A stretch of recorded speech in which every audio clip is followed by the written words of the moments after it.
प्यारे बच्चों, कैसे हैं आप सब अच्छे होंगे। चलिए हम अपना संयुक्त व्यंजन अध्याय आरंभ करें। जब दो व्यंजन वर्ण जुड़ते हैं तो वे संयुक्त व्यंजन कहलाते हैं। समझ में आया कि जब दो व्यंजन वर्ण आपस में जुड़ जाते हैं तो वे एक अलग वर्ण बनता है, उनको हम बोलते हैं संयुक्त व्यंजन। जैसे क प्लस स क्ष, त प्लस र त्र, ज प्लस य ज, द प्लस य ध्य, श प्लस र श्र, क प्लस र क्र। तो देखो इसमें आपने क्या देखा, यहाँ पर देखिए दो व्यंजन है। जैसे हमने श का पढ़ा था क जमा श, तो ये दो व्यंजन है यहाँ पे और दो व्यंजन बन के एक व्यंजन बन गया है, तो ये क्या हो गया, संयुक्त व्यंजन। तो संयुक्त व्यंजन समझ में आया आपको, क्या होगा संयुक्त व्यंजन, जिसमें दो व्यंजन आपस में मिलकर एक अलग व्यंजन बनाते हैं, वो होगा हमारा संयुक्त व्यंजन। आगे हम पढ़ते हैं अयोगवा।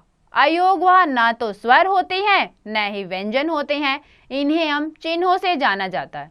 ठीक है बेटा, इस अयोगवा क्या करेंगे, उनको हम जानेंगे चिन्ह से, उनके चिन्ह जो हैं उससे हम जानेंगे कि अयोगवा कौन से होते हैं, क्योंकि ना तो हम इनको स्वर में बोल सकते हैं ना हम इनको व्यंजन में बोल सकते हैं। अयोगवा होते हैं जैसे दो प्रकार के, कौन कौन से, अनुस्वार और विसर्ग।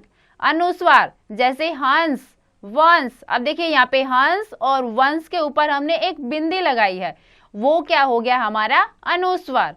विसर्ग में देखिए मोहन, बालकः। अब मोहन के बाद और बालक के बाद विसर्ग का प्रयोग हुआ है, तो ये है हमारा विसर्ग। तो अयोगवा कितने प्रकार के हुए बेटा, दो प्रकार के।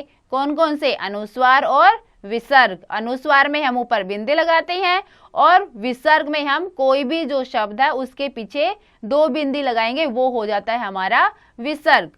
आगे हम सीखते हैं मात्राओं का प्रयोग। पहले भी आपने हिंदी में मात्राओं का प्रयोग सीखा होगा, चलिए हम अपना संस्कृत में मात्राओं का प्रयोग सीखते हैं। आज मात्राओं का प्रयोग कैसे करेंगे, देखिए व्यंजन वर्ण के साथ जब स्वर वर्ण को जोड़ा जाता है तब मात्रा के रूप में लिखा जाता है।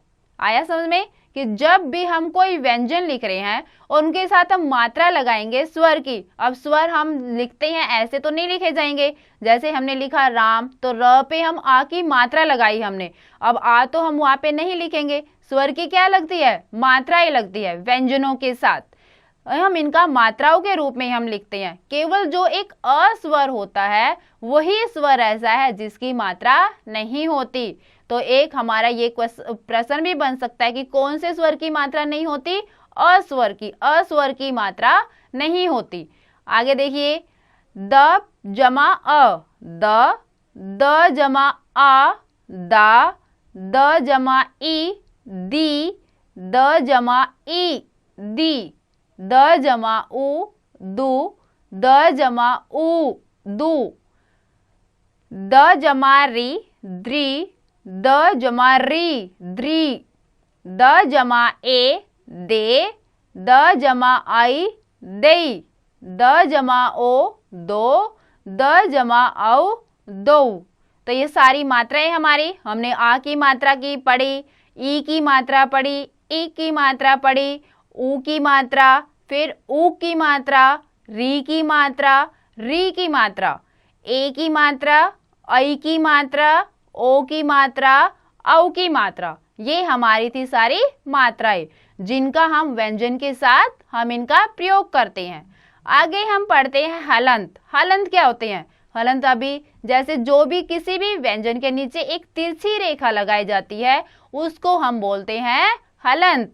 देखिए जब व्यंजन वर्ण में कोई स्वर वर्ण नहीं होता तो व्यंजन वर्ण के नीचे एक तिरछी रेखा लगा दी जाती है, जैसे त, च, प, भ, ल। अब देखो जब कोई भी व्यंजन वर्ण है उसमें अगर हम स्वर नहीं मिलाएंगे, क के नीचे हमने हलंत लगाया, क्यों, क्योंकि उसमें स्वर नहीं मिला हुआ।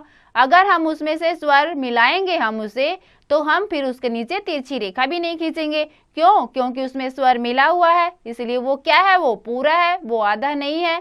अगर हम उसके नीचे हलंत लगाएंगे कि उसमें स्वर नहीं मिला हुआ है क्योंकि वो आधा है। आगे है पढ़ेंगे हम वर्ण संयोजन। वर्ण संयोजन क्या होता है? संयोजन, संयोजन मतलब कि इकट्ठा करना, वर्णों को इकट्ठा करके लिखना, वर्णों को मिलाकर शब्द बनाने की प्रक्रिया वर्ण संयोजन कहलाती है। अब हमारे पास बहुत सारे वर्ण हैं, जब हम उनको इकट्ठा कर देते हैं तो वो क्या बनेंगे? वो एक शब्द बनेगा। जैसे देखिए यथा, जैसे न जमा अ, य जमा अ जमा न जमा अ म, नैनम। अब देखिए न जमा अ क्या बना? न, य जमा अ य, न जमा अ न, और म, नैनम। अब म में नीचे हलंत ही लगाएंगे हम, उसमें भी, शब्द में भी। क्यों? क्योंकि यहाँ पर स्वर नहीं है, इसीलिए हम इसके नीचे हलंत लगाएंगे। हलंत मतलब जो तिरछी रेखा खींची हुई है। क्या बना ये हमारा? नैनम। आगे ब जमा आ बा, ल जमा अ ल, क जमा अ क म, बालकम।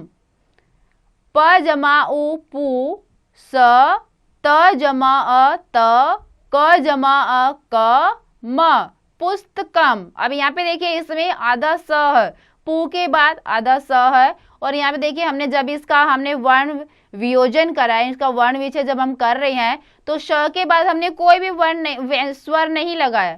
क्यों? स क्या है उसमें? पुस्तक में स आधा आता है, तो हमने उसमें स्वर नहीं मिलाया। ब प्लस अ ब, व जमा अ, न जमा अ म, भावनाम। श जमा ई, क जमा स, जमा ई, क जमा अ, शिक्षिका। यहाँ क और श के मिलने से श बना था, जो हमने संयुक्त व्यंजन में भी पढ़ा है। क जमा श, क्ष होगा। ये कौन सा व्यंजन हुआ? संयुक्त व्यंजन। अब आगे हम पढ़ते हैं वर्ण विच्छेद। ये तो हमने वर्ण संयोजन पढ़ा, हमने वर्णों को इकट्ठा करके पढ़ा। अब हम वर्ण संयोजन वियोजन पढ़ेंगे, मतलब उनको अलग अलग करना। शब्द से वर्णों को अलग करने की प्रक्रिया वर्ण विच्छेद कहलाती है। हमारे पास कोई भी शब्द है, जब हम उसको अलग अलग करेंगे तो वो क्या हो जाएगा? वर्ण विच्छेद या वर्ण वियोजन भी कह सकते हैं हम उसको। पहला शब्द है यथा, आम्रम। आम, आ जमा म, आम, र जमा अ र म, आम्रम। अब देखिए यहाँ पे म और र के मिलने से क्या बना? मर। ठीक है, आम्रम। अब देखो ये भी र क्या है? यहाँ पे आधा है, और ये क्या हो गया फिर? आम्रम।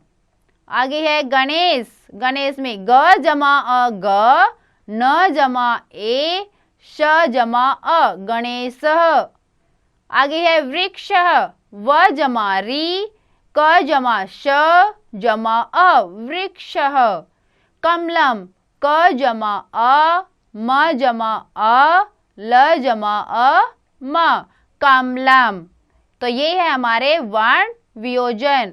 तो बेटा इसमें हमने वर्ण संयोजन के बारे में पढ़ा, मतलब कि वर्णों को इकट्ठा करके हमने सीखा, और वर्ण विच्छेद यानी कि हमें एक शब्द मिला है उसको हमने अलग अलग करना सीखा। तो बच्चों आप सबको ये समझ में आया होगा, तो इसके अभ्यास कार्य की सहायता से आप इसका अभ्यास करें।